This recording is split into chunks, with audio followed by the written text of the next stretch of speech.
consultation with the developer, the council can change the terms under which that money is used. So I think we need to be cautious in terms of saying it's not specifically for what was said, although I personally believe that the boathouse which was planned should go ahead. I think we need to be careful in terms of not getting too hooked on the fact that if the developer agrees to change the terms under which that money is put forward, then that can happen. Yeah.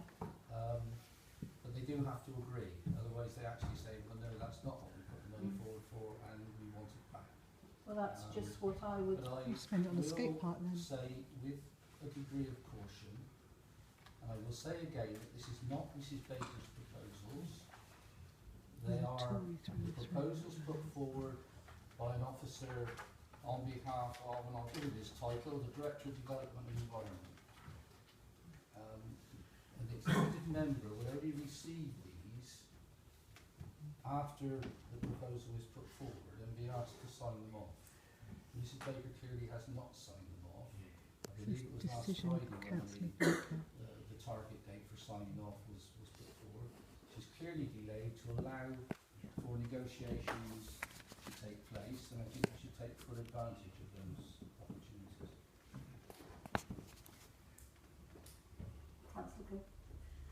There seems to be a concern that it wanted a found person who would be looking from the other side of the dock at all that was done. And also, it seemed to be that Keys Marina was the driving force in these two structures because they had actually offered to do the maintenance on these objects. I can only call them objects because we hadn't really any rough idea of what was going to be put there. And certainly no dimensions whatsoever.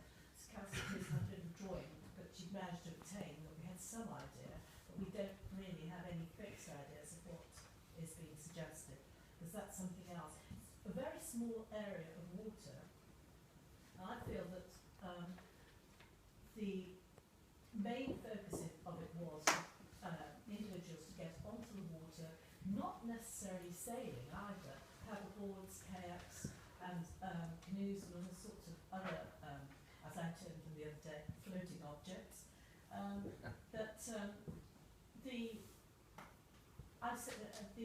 Regards to the disabled, I meant disabled to access the sailing, not the viewing. There's plenty of access for disabled to view now, but it's the disabled access for sailing or any other floating object that they want to be on. That's what I felt should be emphasised, and it's not being addressed at all. Well said. Thank you. It appears to be being addressed. Thank you very much, Councillor.